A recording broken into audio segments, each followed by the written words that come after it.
Yenə sizlərə paket qutu evlə gəldim. Yəni artıq çəkişlərin çoxuna paket qutu evlər üstünlüyü vermişik. 2 sotdur. Gördüyünüz kimi fronton tipli mozaika daşla işlənmiş belə bir evdir. Ehtiyac su çəninə qədər gidrafonu falan hər bir şey var. Kompliksi ev sahibi tərəfindən qoyulub verilir. Yer istif oldu. Amma qonaq otağının altına keçid üçün, parvaz üçün, balon banka yığmağın yer saxlanılıb. Gül çiçəyinə qədər, yolkalarına qədər əkilir. Sağ tərəfdən arkaya keçid var və 1 metrdən də çox arkada məsafə saxlayıb ki, rahat evin arxasına keçid edə bilərsən. Daxil olan evin daxili interyeri ilə tanışırlar.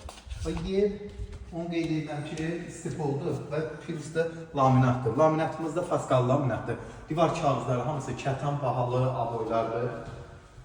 Mətbəx ölçüsü 4,5 arası 350 bir ölçüdür. Mətbəx mebelinin yerini betonuna qədər verilirdi. Qonaq otağını zəhmət olmasa göstərin. Lüstruna qədər hər şeylə qoyulubdur. Yəni 100 yaşlı evdir. Sanitar qoşalı, aksesuarlarda gördüyünüz kimi bahalı kramplar, bahalı unitaz, hər bir şey bahasında istifadə olunur. Yataq otaqları yer istifol olduğuna görə radiator yoxdur. Pəncərə divardan metrdən də çox aralı. Evin yeri də kəmərdir. Və geniş yataq otağımız, ayrı otağı. Evin start qiyməti 115 mindir, kanalüstü tərəfdədir. Kanalüstüdən ilə biraz 100 metr yuxarıdır. Köməkçi avtobus xəttinə yaxındır. Buyurun, əlaqə saxlayın.